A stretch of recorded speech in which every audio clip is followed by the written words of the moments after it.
congresso aí que se anuncia como o pior, o mais pavoroso, desde o processo de redemocratização, a gente pensa na importância desse processo, da função social do historiador e da função social da história diante dessa sociedade.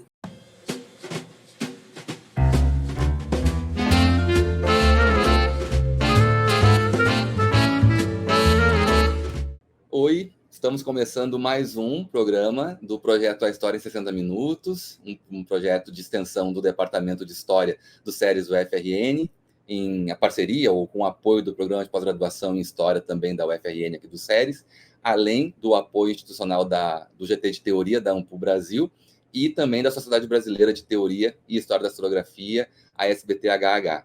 Todas as semanas, às sextas-feiras, uma nova entrevista entra com um convidado ou uma convidada, que atuam no campo da história, em diferentes áreas. As entrevistas ficam disponíveis no YouTube, em 2 canais, no canal do Departamento de História do SERES e também no canal do Programa de Pós-Graduação, em simultâneo, além da versão em podcast, que pode ser encontrada no Spotify, no canal do projeto História em 60 Minutos, e é possível, então, ter acesso a essas entrevistas em outro formato, formato de áudio, por lá também. Interessados no projeto, que estejam, de repente, entrando em contato com ele pela primeira vez nessa entrevista, convido a visitarem o Instagram do projeto, @60_história, 60 escrito por extenso, e por lá se faz a divulgação das entrevistas, do material todo que envolve o projeto, do grupo de discussão, e assim por diante. No programa de hoje, eu tenho a imensa alegria de receber aqui um colega, um amigo muito querido, no mês, inclusive, nesse mês de outubro, que é o mês do professor, um mês que se lembra a cada ano a discussão que envolve o campo do ensino em sentido geral, e aqui nós vamos poder falar bastante hoje sobre ensino de história, sobretudo, porque o professor André Mendes Salles é professor do Departamento de Ensino e Currículo, do Centro de Educação da Universidade Federal de Pernambuco, é professor também do Programa de Pós-Graduação em História da UFPE, e também do mestrado profissional em ensino de história, o Prof. História, da mesma instituição, do qual atualmente ele é o coordenador. Boa tarde, bem-vindo, André, muito obrigado por ter aceitado participar desse projeto. Muitíssimo obrigado, Evandro, eu quem agradeço pelo convite, para mim é um prazer estar aqui, é uma grande satisfação, eu que tenho acompanhado também as outras entrevistas que têm sido feitas e que realmente é uma atividade a se louvar, nesse momento em que a gente percebeu que a gente pode fazer diversas atividades, realizar diversas atividades online. Então, parabéns pelo programa, e é muito bom estar aqui com você, que é um amigo pessoal, particular, e um colega, um profissional que eu admiro muito. Muito obrigado. É recíproco, André. Queria começar a nossa entrevista, começar a nossa conversa com uma pergunta que sempre abre o programa, todas as semanas, que é, do seu ponto de vista, André, o que é a história? O que é a história no século XXI, nesse início de século, mais ou menos? O que é a história hoje? Assim, como é que você avalia o nosso campo de trabalho? Ou, enfim, a história, em sentido geral, como você preferir responder nesse momento assim, da história? Certo. Eu vou pensar em dois. Eu acho essa pergunta interessante, porque ela tem uma amplitude, e cada um pode responder a partir da sua área de pesquisa ou das suas inquietações. Eu vou tentar não responder, eu acho que refletir sobre algumas questões relativas a essa pergunta em 2 âmbitos. Primeiro, no âmbito da história do ensino de história, que é o âmbito no qual eu tenho atuado, enquanto pesquisador do ensino, mas também pensar, eu acho que eu não poderia deixar de pensar no atual contexto histórico, no qual nós, historiadores, estamos sendo desafiados, assim, tanto na construção de espaços de uma história pública, tanto numa dimensão de um sistema montado em que se busca negar, a esse profissional a atividade que ele faz. A esse respeito, a Sônia Menezes tem escrito diversos trabalhos interessantes, como diversas parte da nossa sociedade tem buscado colocar tanto os professores de história quanto os historiadores, de uma maneira geral, no sentido de que são mentirosos, doutrinadores, etc. Então, como pensar a história diante desse espaço de construção de negacionismos diversos e de construção de fake news, né? Então, pensando primeiro no âmbito do ensino da história, eu gosto de pensar no próprio contexto do processo de curricularização da disciplina História, né? E pensando, porque se a gente parar para pensar, desde o século XIX, desde o processo de escolarização, a história está lá no currículo escolar, né, da escola secundária brasileira.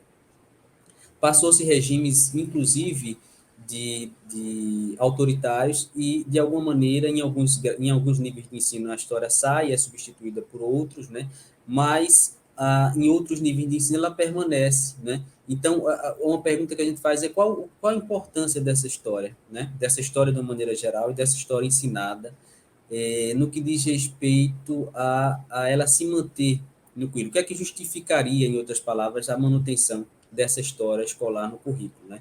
Então, não tenho dúvida que, no primeiro momento, uma das questões principais é a dimensão da identidade nacional, né? Naquela ideia de uma construção no século XIX, inclusive quando a gente pega os currículos da escola do Colégio Pedro II, a gente vai ver isso muito claro. Quando a gente pega os livros didáticos do final do século XIX, começo do século XX, a gente também vai ver isso de maneira muito clara, né? Como essa identidade nacional ela está vinculada, né, a essa construção dessa história.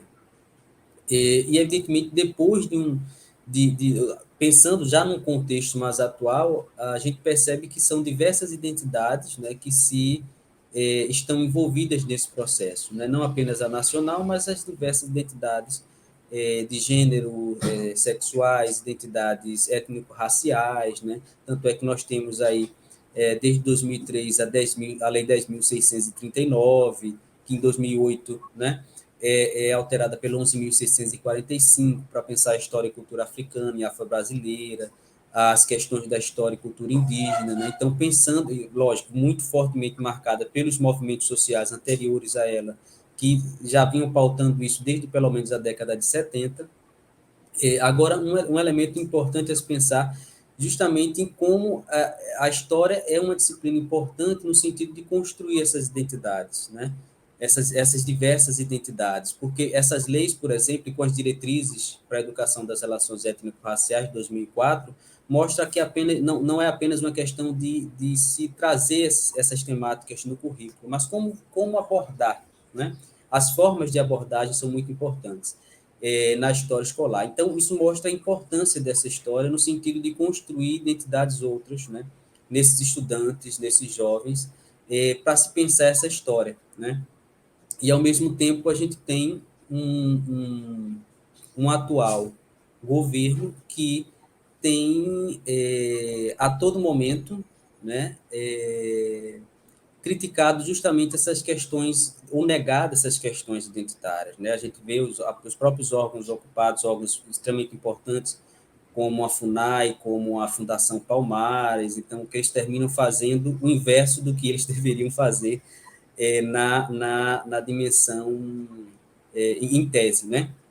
Então, nesse sentido também, pensar a importância dessa história para se construir um pensamento ético, né, de empatia em relação ao outro. Essa é uma primeira questão. E aí a gente entra na pauta dos negacionismos, né? Como é que esses diversos negacionismos eles têm se construído, inclusive para isso, né, para se construir, precisando negar a própria história, né? Então, não é incomum você escutar, por exemplo, recentemente a gente escutou um ministro da Educação, dois, né, foram vários, chegar e dizer, olha, os livros de história vão contar agora a verdadeira história sobre a ditadura militar, né? A gente tem um presidente que chegou a finalizar e dizer, olha, esqueçam o que os historiadores contaram sobre a ditadura militar. Perguntem aos seus avós, né? Então, quando se faz essa dimensão, é não somente um apego à memória, pela memória, né?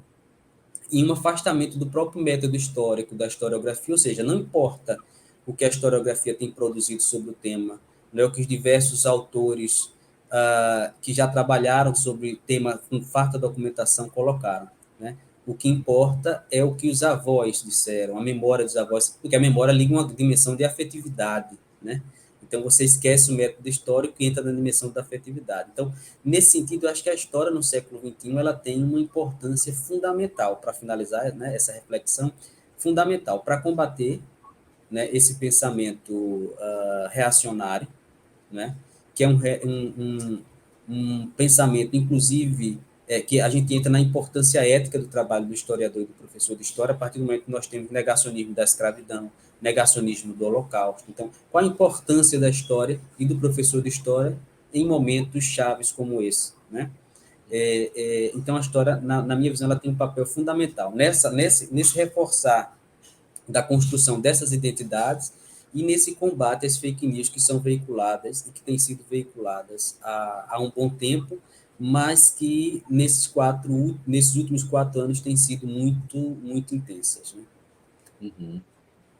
Você montou um panorama assim de muita gravidade, assim, né, assim, para a gente pensar, porque de fato você reconstituiu, né, esse percurso da história com um papel importante para o estabelecimento dos estados nacionais, do nacionalismo, das identidades que se desdobraram para além desse nacionalismo, outras identidades políticas, né, importantes também, a dimensão do ensino de história como um papel relevante, perseguição aos professores, aos profissionais de história, né, e a produção enfim, crítica que advém do trabalho desses profissionais, negacionismo histórico e o contexto mais atual das fake news e a ideia de que a história pode ser superada por uma visão afetiva, no sentido assim de que, né, que a memória de gerações basta para se tratar do passado, né? Então é um panorama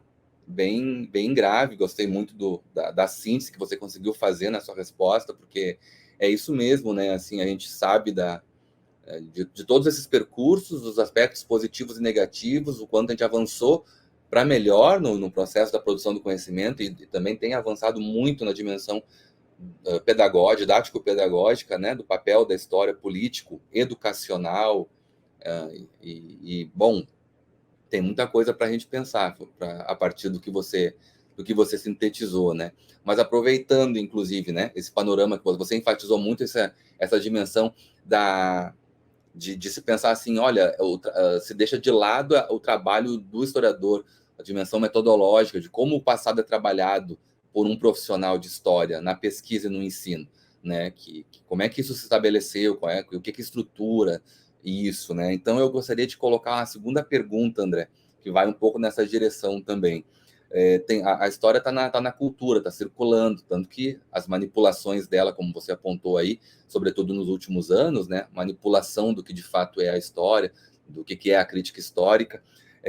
Como é que você percebe, então? A história tem vários formatos, tem várias formas na sociedade, na cultura, mas do ponto de vista nosso, específico, assim, do ponto de vista profissional, do ponto de vista científico, o que você acha, assim, né, que a história ganhou ao nós nos tornarmos uma disciplina científica, um campo específico de um curso, um campo específico de produção de conhecimento, o que nós ganhamos e o que nós perdemos, do teu ponto de vista?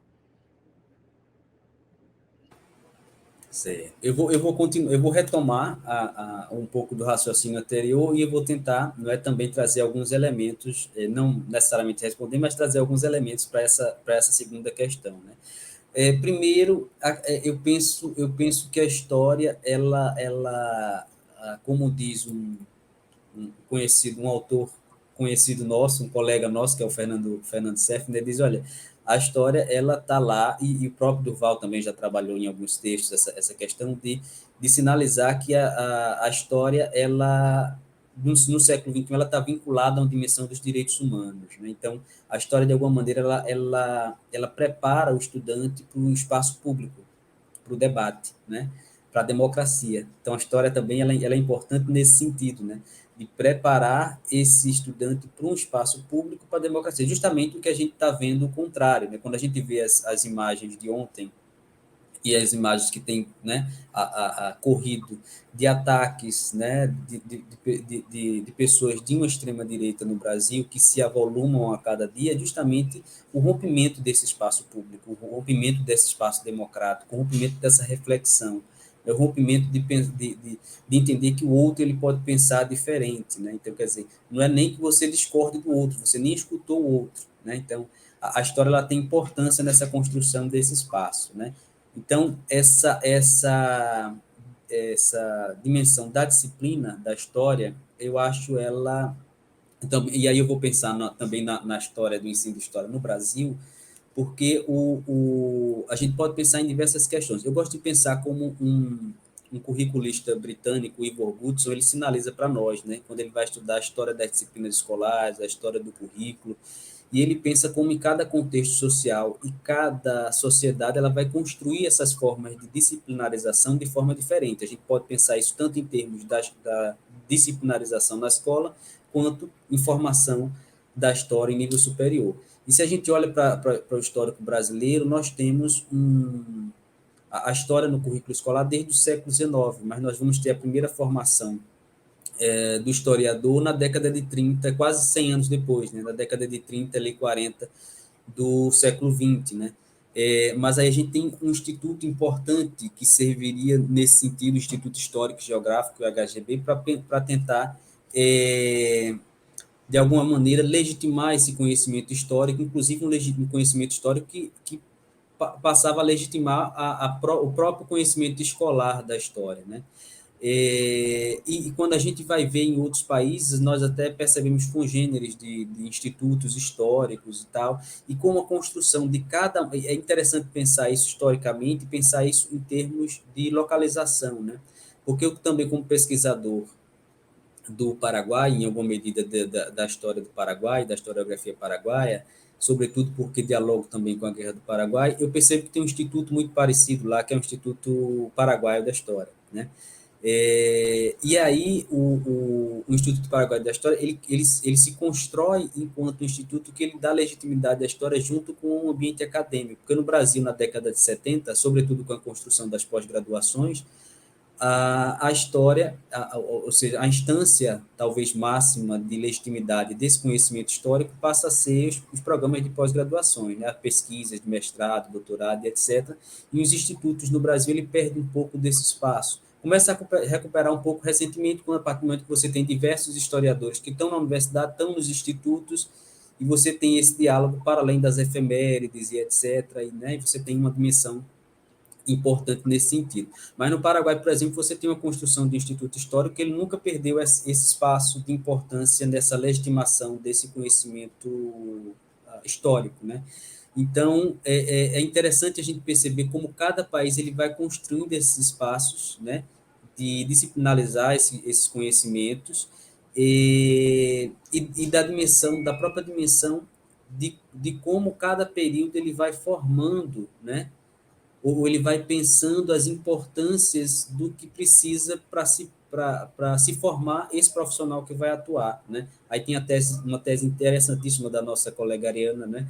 Costa, que vai pensar lá a USP, lá no processo da década de 30, 40, e vai tratar dessas questões de pensar como esse Instituto Histórico de São Paulo vai estar vinculado, nesse primeiro momento, à criação desses primeiros cursos, dessas primeiras disciplinas da USP, e que vai estar pensando na formação do historiador.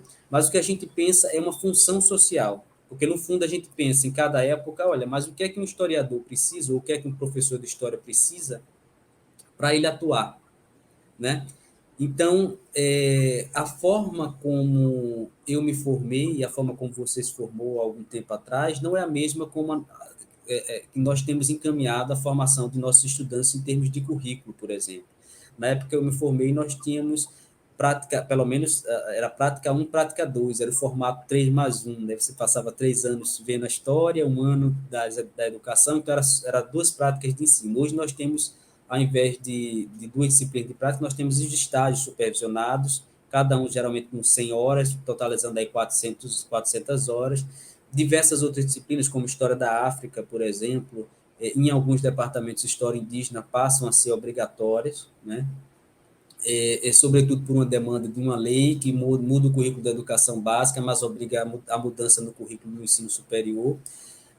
Então, essa mudança na formação do professor de história, ela sinaliza muito um caminho no sentido de o que é que nós entendemos enquanto a função social desse professor de história, desse historiador. Isso pode ser até algo para a gente refletir mais à frente, mas, por exemplo, eu acho que hoje a gente não pode prescindir, por exemplo, de uma disciplina de história pública, como uma disciplina obrigatória no currículo de história. Uma disciplina, talvez, de história digital, né? Porque existe uma demanda, não só uma demanda, mas uma frente que a gente precisa dar conta, né? Porque enquanto a gente não está dando conta, diversas outras pessoas que não têm a formação em história estão assumindo esses espaços, e às vezes o fato não é não apenas não ter formação em história, não ter a formação em história e ter uma perspectiva ideológica que direciona toda essa construção, ou seja, eles já partem de um ideário e procuram falsificar argumentos para chegar a essa questão. Então, de fato, é uma frente de combate. Então, esse processo de tornar, né, de tornar a disciplina enquanto disciplinarização e pensar, eu acho que a gente não consegue, né, pensar hoje é, as diversas questões da sociedade sem pensar no papel do historiador, na importância da função social do historiador. Agora, em contrapartida, nós temos um currículo da educação básica que tem cada vez mais diminuído a história, né, enquanto tempo curricular. Por isso que muitas pessoas dizem, olha, o currículo ele é um espaço, é um território contestado, é um espaço de disputas, né? E aí são disputas nos diversos sentidos, e são disputas no sentido também de tempo, né? Então, cada vez mais, português e matemática têm uma carga horária muito maior do que a disciplina das ciências humanas. Isso acontece, sobretudo, em regimes que se organizam de forma mais autoritária, porque a história tem essa importância, essa função social, que é pensar essas questões que justamente alguns regimes e algumas governanças não querem que seja pensada, né? E aí é interessante pensar que mesmo a história estando no currículo desde o século XIX, não é assegurado que ela continue próximo ano, ou daqui a 2 anos. Ou que ela não por exemplo, não faça uma coisa que já aconteceu com a história no Brasil no passado e acontece em outros países, como Chile, Paraguai e outros, que é juntar história e geografia. Então, a mesma disciplina, História e Geografia em alguns outros países ainda hoje, e nós passamos por esse processo histórico também. Hoje, evidentemente, são duas áreas muito claras, muito bem delineadas, né, a História e a Geografia. Então, imagina a problemática que nós teríamos em pensar, mas quem estaria essa disciplina? Seria o professor de Geografia ou o professor de História? Né? Então, ali sempre vai haver perdas, né? Em uma ou outra. Então, é um processo que a gente precisa, na minha visão, assegurar, né? Esse processo de formação que tem uma função social, seja pensar as dimensões da história e da historiografia, em diversas temáticas, como pensar a formação desse estudante para a atuação nessa sociedade, de uma maneira geral. Então, eu acho que em tempos como os quais nós estamos vivendo, né? Com um congresso aí que se anuncia como o pior, o mais pavoroso, desde o processo de redemocratização, então, cada vez mais a gente pensa na importância desse processo da função social do historiador e da função social da história diante dessa sociedade, de não apenas sinalizar e combater esses negacionismos, mas consolidar diversas temáticas que são importantes e que são centrais dentro de um discurso que tem crescido sobre o negacionismo. Então, eu acho que esse papel é central. E nós, né, temos que combater de forma bastante efetiva. Talvez esse seja um dos nossos maiores desafios nos próximos anos, né? Porque tudo sinaliza que um movimento, independente do que aconteça, né, em 30 desse mês, uma onda de extrema-direita ainda vai continuar muito forte e uma onda de extrema-direita que nega o trabalho do historiador, né? E não só no Brasil, porque essa é uma onda internacional. Então, esse não tem sido só um desafio nosso, dos professores de história e dos historiadores no Brasil, mas no mundo. A Itália se vê por esse processo e alguns outros países também correm o risco de, de se verem, né, invadidos por essa onda de uma extrema-direita que tem crescido. Uhum.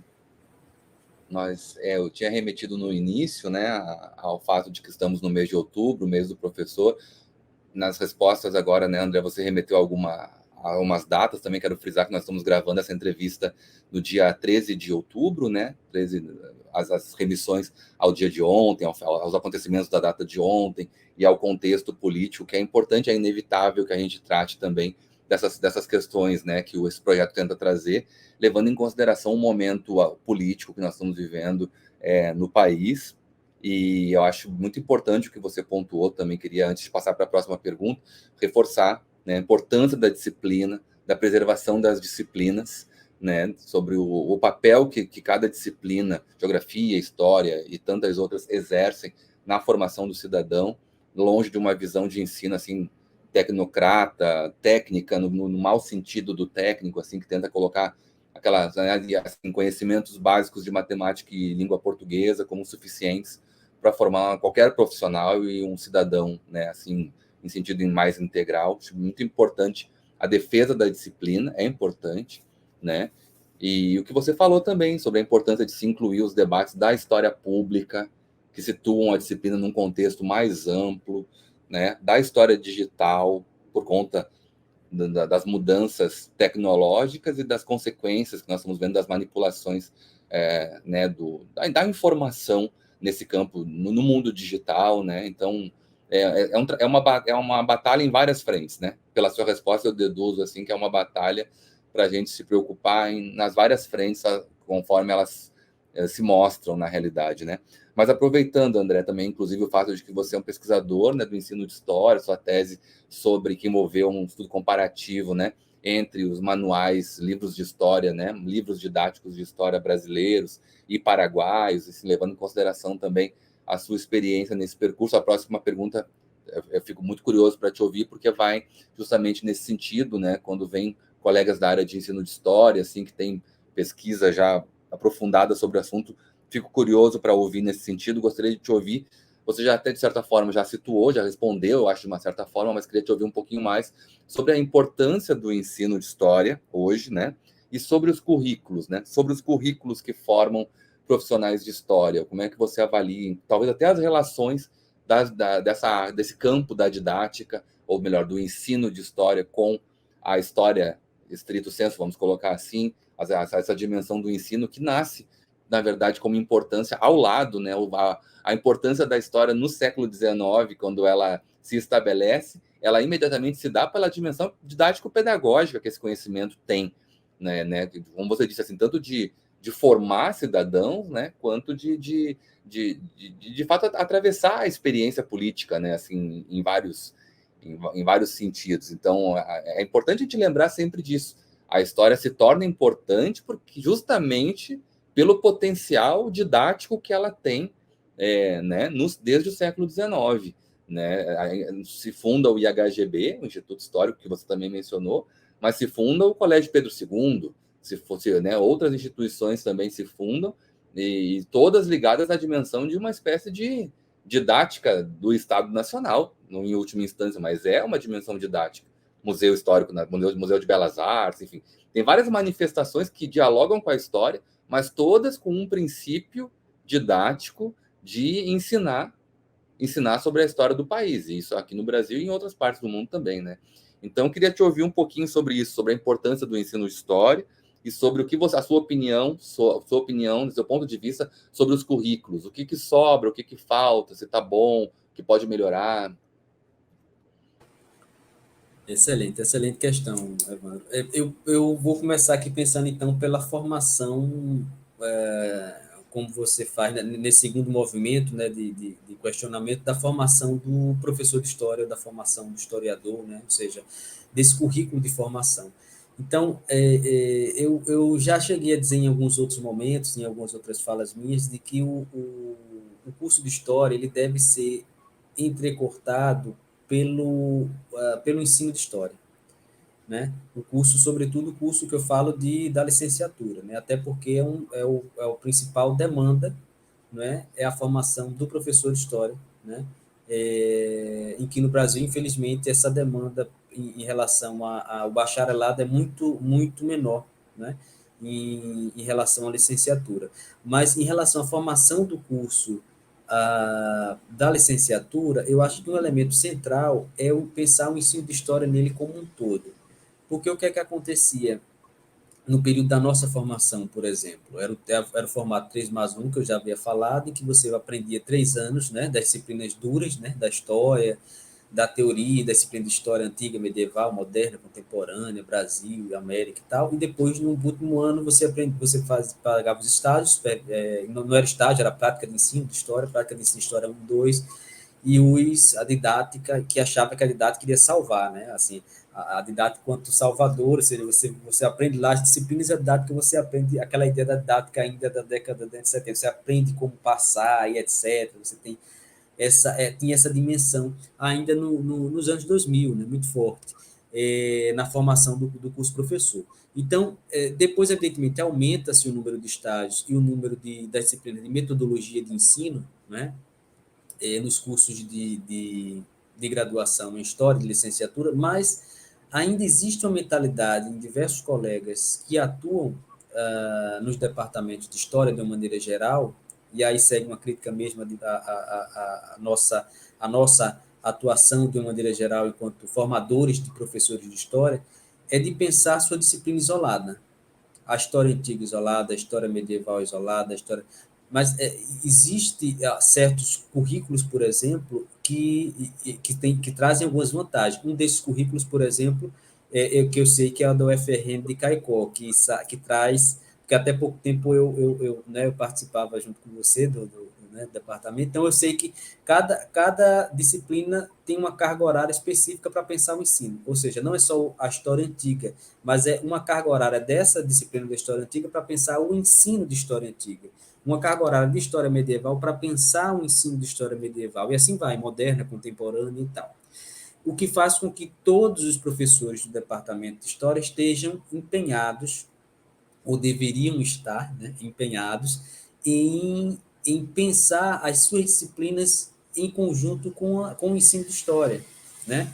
Porque ao fim é essa formação que a gente está pensando, para o professor que vai atuar lá, né, na educação básica, sobretudo, ou de uma maneira geral, para ele pensar o ensino, que é a função da formação da licenciatura. Então, uma das primeiras questões que eu penso quando eu penso em formação para a graduação, História, licenciatura, é esse ensino de História estando ligado do começo ao fim do curso, em todas as disciplinas, e todos os professores responsáveis pela formação do professor de História. Porque me parece que ainda existe um modelo que diz, não, eu sou professor, sou responsável por História moderna. Quem vai pensar o ensino vai ser o professor lá de didática, e ainda coloca a didática como se fosse, né, ou então professor de prática, ou professor de estágio, né? Como não é, na verdade, não, essa é uma responsabilidade de todos, né? Do departamento, e muito mais do que um departamento, porque os estudantes eles passam por alguns departamentos, eles passam por disciplinas que são ofertadas por vários departamentos, né? Então é uma ação conjunta, essa é uma primeira questão. Outras questões eu havia colocado essa dimensão da história pública para pensar a formação do professor de história. Não temos mais como prescindir dessa dimensão de uma história pública e de uma história digital. E aí eu acho que o ensino remoto ele trouxe essa dimensão para a gente. Ou seja, eu acho que em algum momento, Evandro, isso iria ocorrer. Isso que está ocorrendo agora, isso que a gente está fazendo agora, né? Conversando aqui, essa possibilidade. Por exemplo, a pandemia minimizou, né? A gente pode dizer que, né, teve as aulas presenciais retomaram em todas as universidades, a maioria das reuniões ainda continuam no formato remoto, que a gente percebeu que a gente pode fazer isso. A maioria das bancas de dissertações de mestrado e tese de doutorado ainda continuam remota. até porque pelos diversos cortes do governo federal na educação, né, e sobretudo na universidade pública federal, tem impedido que a gente faça aquele movimento de antes de ter uma banca em que você haja circularidade presencial de professores para estar naquela banca. Então, a gente percebeu que o formato remoto ela pode ser feito. E diversas atividades de extensão, eventos elas têm ocorrido em formato híbrido, né? Programas de pós-graduação têm atuado em formato híbrido, possibilitando uma vinculação maior entre grupos de pesquisa de países diferentes, por exemplo, podendo credenciar colegas de outros estados mais distantes ou de outros países, inclusive, porque a própria possibilidade digital possibilita isso. Então, eu acho que isso em algum momento iria ocorrer. Mas a pandemia e a obrigatoriedade de nós pensarmos de forma urgente o ensino remoto antecipou algumas questões, né? Então, acho que isso é fundamental a gente pensar, porque eu acho que esse é o futuro, em alguma dimensão, esse é o futuro, pensar nessa dimensão de atividades híbridas, de uma maneira geral, e também pensar na dimensão desses próprios espaços que a gente tinha falado da história pública que precisam ser ocupados, né? Por profissionais que realmente sejam formados para isso. E aí, trazendo só algumas questões, pensando na formação ainda desse professor, história da África é extremamente importante, história indígena é extremamente importante. Em alguns departamentos não existe a história indígena, não se pensa essas questões. A história da África se tornou obrigatória, acho que em grande parte, ou se não em todos os departamentos de história, né? Acho que essa é uma obrigatoriedade, mas mesmo assim é uma disciplina, né, que você tem em comparação a diversas outras disciplinas. Eu, particularmente, não, eu, como você, não deve ter tido História da África enquanto disciplina na nossa época de graduação, então a gente tem que correr por fora para tentar buscar, né, bibliografias e referenciais teóricos, então acho que é um desafio romper esse eurocentrismo, e hoje tem diversos autores em que a gente pode realizar esse diálogo, autores africanos, autores latino-americanos, que seguem a perspectiva decolonial, ou outros, e a gente pode fazer o nosso currículo ter uma perspectiva menos eurocêntrica, né? E pensando particularmente a história local, para finalizar, eu acho que as nossas histórias locais, as nossas histórias, né? A história de Pernambuco, história do Rio Grande do Norte, história de Alagoas, história, enfim, elas ainda terminam tendo uma perspectiva talvez muito voltada para uma dimensão das disputas locais de poder, dos grupos poderosos, das famílias, das trocas de poder entre famílias, né? Então, você tem uma perspectiva de uma velha história política ainda, em grande maioria, né? E aí pensar essa formação de uma história local para essa formação de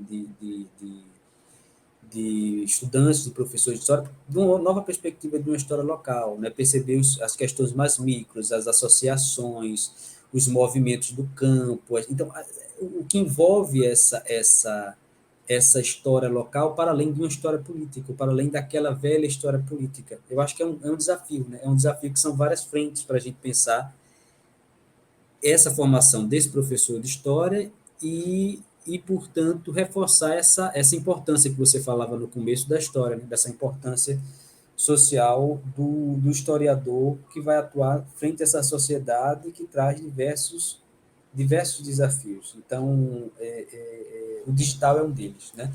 Então, acho que quem não aprendeu teve que aprender de última hora, foi fazendo e vai se, né? Mas eu acho que as novas gerações, esse é um elemento mais fácil para as novas gerações, que já têm uma perspectiva diferente da nossa, né? Então, tem novas gerações que já nascem nessa perspectiva, né, do digital, e como a gente pode potencializar isso na formação deles, pensando a história e pensando novos espaços de atuação, né, dessa nova geração aí que está entrando, que infelizmente termina se desinteressando pela docência de uma maneira geral. A gente tem visto cada vez menos pessoas indo para o caminho da docência, e em particular da história, né? Depois de tantos ataques que se escuta, então tem sido um desafio. Mas eu acho que são questões que são a partir de tempos históricos, né? Nosso tempo é esse, né? Eu sou muito esperançoso. Eu acho que e existirão tempos melhores, né, para a atuação do historiador, do professor de história, para a formação desse professor, para uma atuação mais tranquila e mais honesta no debate público, né? Porque o que acontece não é um debate. Quando a gente para pensar um canal, às vezes, eu não vou nem citar o nome para depois não ter problema, mas tem canais que têm mais de 6 milhões de visualização no vídeo, e a gente sabe que são canais que mentem descaradamente, né? Mentem, pega um fato isolado ou uma meia-verdade e coloca aquilo como se fosse uma coisa assim.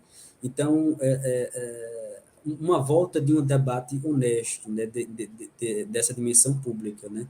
E diversos grupos não têm feito isso e têm tido muitas visualizações e tem alguns best-sellers que têm vendido imensamente, né? Das politicamente incorretos e que, na verdade, são erros e erros. A cada linha é um erro, que não é um erro ingênuo, porque quem quiser acreditar que seja um erro ingênuo, que acredite, mas eu não acho, eu acho que é intencional. Então, são desafios, né, que nós temos que combater, né? Os novos, como tem um novo livro que diz Novos Combates pelas Histórias. Esses são alguns dos novos combates pela história, né? Eu concordo com você, assim, eu acho que não há mal que sempre dure, eu acho que é possível, nós já tivemos contextos melhores para um debate mais ético sobre a história e sobre todos os assuntos, porque está meio generalizado, a gente viu na pandemia o quanto o campo da saúde foi também atacado, né, assim, tipo, simplesmente muitas vezes ignorado, a mesma coisa conosco já vinha acontecendo antes da pandemia, mas eu acho que a gente aprende também e tem uma tendência de melhora em algum momento, concordo com você. E também, como você disse, um projeto como esse aqui é fruto da experiência da pandemia, né? Se é possível tirar algo de bom, nós nos voltamos para o campo da tecnologia, do mundo online, e também considerando que é importante que o registro assim, em audiovisual tenha um valor, né? E a gente espera que circule, os alunos assistem, gostam, acham que é uma forma também de debate que envolve o conhecimento histórico, né? E também a ideia de se pensar que a história pública, né? A sala de aula é um espaço público da história. Agora, existem outras linguagens em outros campos, né? A gente pode pensar que a história pública ela ocorre na sala de aula, numa aula de história, mas ela pode ser pensada em outras linguagens, outras mídias, e aí é preciso uma adaptação para que cada linguagem exige, né? Cada meio exige uma linguagem. Eu acho que olha quanta coisa que a gente aprendeu também nesses últimos anos, né? Apesar de tudo contra nós, do ponto de vista político e ideológico, mas quanta coisa que vem acontecendo de progresso também. Então, eu também não sou totalmente pessimista, apesar de ser difícil às vezes acreditar. Mas enfim, André, eu queria colocar para você agora também aqui, vou juntar duas perguntas porque eu acho que elas têm relação e aí você fica à vontade para associar as ideias. Assim, eu queria ouvir você sobre o seu ponto de vista sobre o reconhecimento da profissão de historiador no Brasil, assim, de forma inusitada, sendo um contexto como esse, com esse atual governo, mas foi uma luta que a gente sabe também tinha um histórico de décadas, aí, mais de 40 anos de luta, mas se concretizou agora, há pouco mais de 2 anos atrás. Queria te ouvir, acho que tem tudo a ver com o que a gente vem falando até aqui também, né? Queria te ouvir sobre o seu ponto de vista, sobre o reconhecimento, então, da profissão de historiador e de historiadora no Brasil, desde 2020, é reconhecido pelo Estado como uma profissão, para além de professores e professoras que somos também, pesquisadores e assim por diante, né? E também queria te ouvir um pouquinho sobre a atuação desse profissional, podemos falar agora, sem estar usando o termo errado, né? Profissionais reconhecidos, a atuação desses profissionais no espaço público, no contexto de negacionismo. Então, essa associação entre uma profissão reconhecida, depois de muito tempo de luta em torno disso, e o que isso significa hoje, nesse contexto de pós-verdade, negacionismos, fake news, ataques ao conhecimento e assim por diante. Perfeito. São questões que não tem como, né, deixar de serem refletidas. Primeiro, eu acho que é um ganho nosso, né, essa, essa dimensão da, da nossa profissão, né? Até porque no momento em que nós estamos sendo atacados por diversas frentes e esse reconhecimento eu acho que é uma questão importante, como você colocou, tem essa questão da contradição justamente ser em 2020 nesse atual contexto, mas como você disse, é um movimento de décadas, então um movimento de anos anteriores e que culminou em 2020, mas que no primeiro momento foi vetado, né, e só depois, né, houve a aprovação, enfim. E aí eu acho que é um momento importante, né, para esse reconhecimento social, né, e esse reconhecimento histórico, né, do nosso papel, né, de que enquanto profissionais, a nossa profissão incomoda mesmo, incomoda quem está no, né, quem está no poder, muitas vezes, dependendo, sobretudo, de quem esteja, de que perspectiva, né, porque nós falamos, não é, aquilo que muitas vezes certas pessoas ou certos governos querem esquecer ou querem amenizar, não é? Então, quer dizer, a ditadura não foi branda, não é? O Holocausto existiu sim, né? Então são questões que são problemáticas, que não são problemas para a historiografia. O engraçado é que são questões que não são mais problemas para a historiografia, porque várias pessoas já trabalharam, a fonte é vasta, a historiografia é vasta, mas que vez ou outra nós temos que estar reforçando coisas que já não se constituem problemas historiográficos, né? Mas para o grande público a gente precisa estar sempre reforçando essa dimensão. Então acho que essa regulamentação ela caminha no sentido de reforçar essa nossa importância social, de refletir essa sociedade, né, de uma maneira geral, sobretudo, onde muitas vezes a gente escuta, inclusive quem está no poder, dizer, olha, você não vai dirigir, você não pode dirigir olhando para o retrovisor, esse discurso horroroso, né, assim, como se assim, esquece todo o passado, né, vamos só olhar para frente. O problema é que se a gente só olhar para frente, a gente não vai saber nem por onde caminhar, né? A gente precisa ter esse passado para se pensar que possíveis caminhos a gente pode seguir, né? Com mais segurança. A história possibilita que a gente pense determinadas questões, né? Em relação a essa questão desses espaços, né? Em tempos de negacionismo, a gente falou um pouco, mas eu acho que tem algumas questões a falar também, porque, inclusive quem estuda a história pública numa perspectiva, por exemplo, que pega os Estados Unidos enquanto contexto, ela começa a surgir também por causa dessa talvez de um adensamento na academia, que não encontrava, muitos profissionais não encontravam esse espaço e que buscavam outros espaços, né, de atuação, e que esse espaço público termina sendo um espaço importante no contexto daquele país, e que eu acho que com uma dimensão digital nossa cada vez mais a se concretizar, eu acho que é um caminho, sabe? Eu acho que é um caminho importante.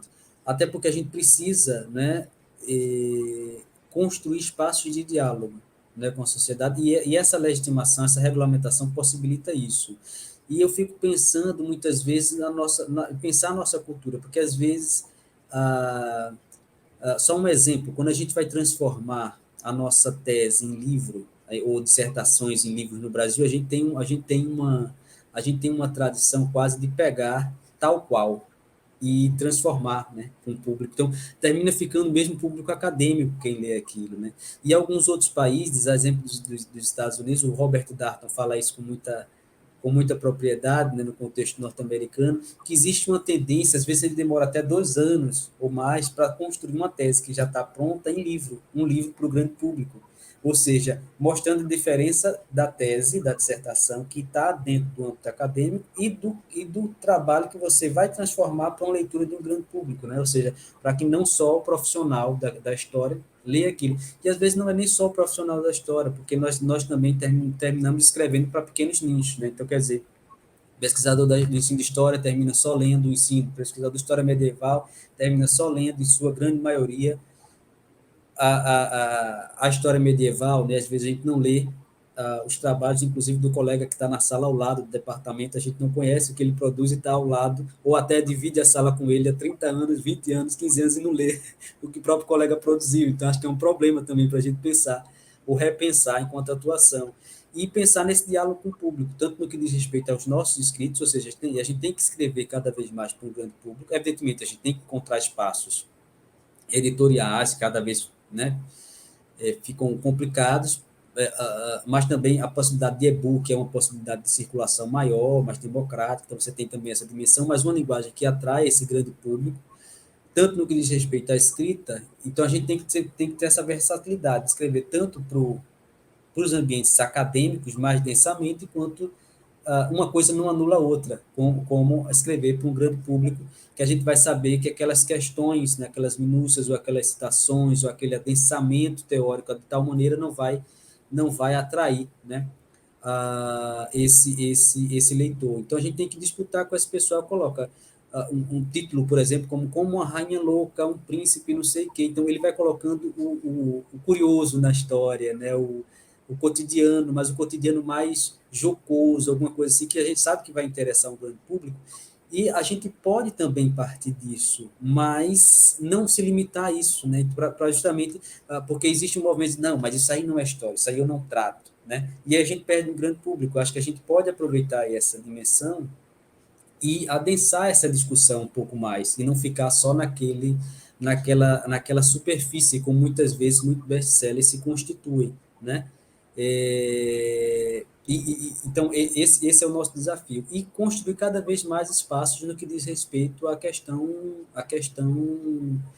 digital, né? Como é que tantos canais conseguem construir é, visualizações? Porque existem técnicas também, né?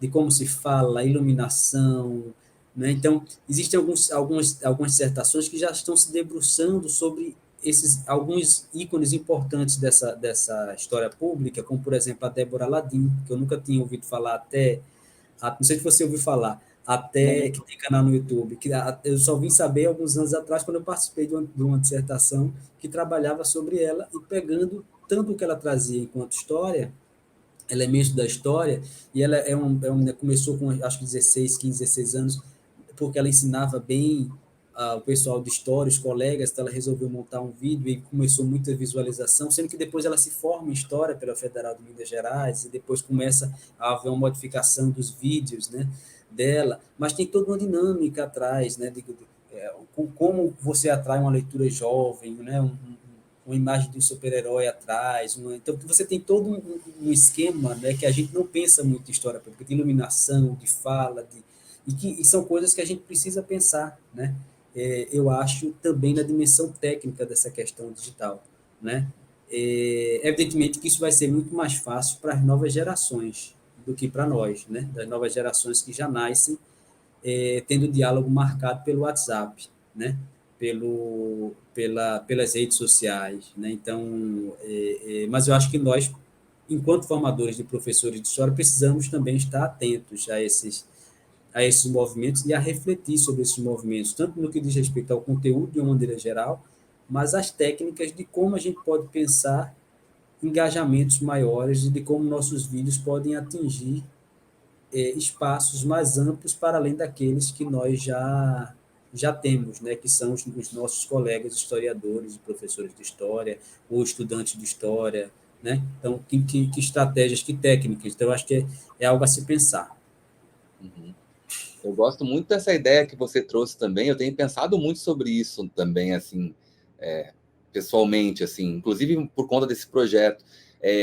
Você disse, uma coisa é você escrever uma tese, uma dissertação, um artigo, preparar uma palestra para um público de alunos do curso de história. Outra coisa é você querer comunicar essas mesmas ideias em outros formatos, né? Então é isso que você falou. Eu acho essa discussão muito interessante para se pensar uma história pública e para pensar o ensino de história também. Porque, tipo assim, a gente tem a ideia, por exemplo, de aulas do modelo francês, que a gente sempre ouviu falar. Escreve uma aula e lê essa aula. Hoje em dia, a gente sabe que isso é um formato que, a depender do público, não se realiza, né, na dinâmica do que é uma sala de aula hoje, com os celulares, com o WhatsApp, com a dinâmica do tempo. O tempo, a sensação, a experiência do tempo é outra, né? Então você tem que reescrever, né? Se você é aquela ideia, se o público é outro, você tem que reescrever. A mesma coisa que você não tem como transformar um texto feito para ser lido em texto para ser falado, você tem que reescrever para atribuir uma dimensão de oralidade que é importante para alguém que vai estar ouvindo o que você está falando, né? Então, essa ideia de adaptar, né, de acordo com os formatos, com as mídias, você reescrever e transformar uma ideia em outra coisa, que é como você falou, A ideia desse projeto aqui era nesse modelo tradicional. Eu queria ter pelo menos 1 hora para entrevistar o convidado, queria ter uma conversa com pouca edição, mínima intervenção, para ser uma conversa, preservando. Mas agora esse aqui é um formato para um determinado público. Nos segmentos do YouTube, o tempo de cada vídeo, onde é que você quer chegar, o tempo de edição, a proposta, como você disse, iluminação, o texto, como ele vai ser apresentado, desde a introdução até a ideia final, a versão final, o roteiro que vai... O tempo ideal para um vídeo, de acordo com um projeto, 5 minutos, 3 minutos, 15 minutos, depende do que você quer e aonde você quer chegar, né? Então, isso é muito interessante, né, da gente pensar, porque tudo isso tem a ver com... envolve muito conhecimento assim, científico e técnico ao mesmo tempo, né? E é interessante de se pensar sobre tudo isso. Eu tenho pensado muito sobre, assim, estudando para pensar esse projeto, eu li uma entrevista do Paul Ricoeur, que é um livro que é uma coletânea de entrevistas, é uma entrevista por escrito, foi toda gravada, depois eles transcreveram e publicaram. E no início o Paul Ricoeur fala, nossa, eu não me sinto à vontade, porque quando a gente vai falar, você vai me fazer uma pergunta, eu vou falar, eu estou correndo um risco, porque aqui eu vou falar, provavelmente eu vou falar coisas que eu não colocaria num texto. Eu tenho um jeito de escrever e de trabalhar que é muito controlado, eu tento cercar o máximo possível o meu tema, e quando vai para o papel, ali está colocado, eu estou seguro no papel. Agora, aqui falando, eu vou falar o que eu não devo. O Paul Ricoeur falando isso, porque, de fato, né, as experiências assim de outros formatos colocam esses desafios, mas que são interessantes ao mesmo tempo. São outros tempos, né? São também outros tempos. Imagina, isso aí, Paul Ricoeur falando, eu acho que nos anos 90. Imagina, quanta coisa dos anos 90 para cá mudou depois da internet comercial, enfim. Mas, enfim, eu gosto muito desse assunto, da reescrita dos formatos. Muito bom. Bom, nosso tempo está acabando. Eu vou aproveitar, infelizmente está acabando, para ver como 1 hora é pouco. Mas, enfim, eu queria colocar uma última pergunta para você, também tão ampla e difícil quanto a primeira que eu coloquei, mas que é muito importante para o projeto também. Do teu ponto de vista, na tua experiência profissional, enfim, pessoal também, se você quiser, como é que o tempo histórico tem feito parte da vida das pessoas hoje em dia? Como é que você acha, assim, no mundo, olhando para a sociedade de hoje, como é que a história tem atravessado ou não a vida das pessoas? E no seu caso particular, assim, na sua experiência, na sua vida, qual é o sentido que a história, que se atribui à história, ou que ela dá sentido de alguma forma, né? Ajuda a dar sentido para a sua vida pessoal, profissional? Ótimo. É sempre bom escutar. É sempre bom, eu fico sempre aqui aprendendo um bocado. Assim, eu vou tentar. Essa última pergunta é a mais é a mais ampla, né? Eu vou tentar aqui ser sucinto, mas só voltando um pouco, acho que essa questão de pensar a sala de, eu entro na pergunta, entrar a sala de aula, né? A sala de aula com celulares, por exemplo, então como usar o celular em sala de aula, o tempo dos alunos são outros também, pensando no próprio tempo histórico, que tempo é esse, que é mais curto, né, que é um tempo das redes sociais, e como a gente pode utilizar esse site, porque esses estudantes vão usar esses vídeos, né, para estudar para a prova. Então, por que não passar e dizer, olha, vamos selecionar os melhores vídeos para passar também vídeos para esses estudantes da educação básica, né? Então, pensar essa dimensão mais ampla, porque, como você disse, o tempo, talvez a gente perceba o tempo de uma maneira diferente, né, do que esses estudantes, a partir dessas redes sociais, da relação que ele tem, né, com essa dinâmica, extremamente veloz, né, das redes sociais, do WhatsApp, de se mandar mensagem e achar que a pessoa tem que, né, visualizou e não respondeu, tem que responder na mesma hora, e a pessoa fica, né, angustiada, e às vezes a pessoa que recebe também diz, não, eu vou pelo menos dizer que já eu respondo que não posso, para ela não pensar que eu estou esnobando aqui, que visualizei. Então você tem essa dimensão desse outro tempo, né, que é uma coisa muito louca, né, que a gente tem que pensar, e que não é nesse nosso tempo, que termina também adentrando nessa nossa rotina, né?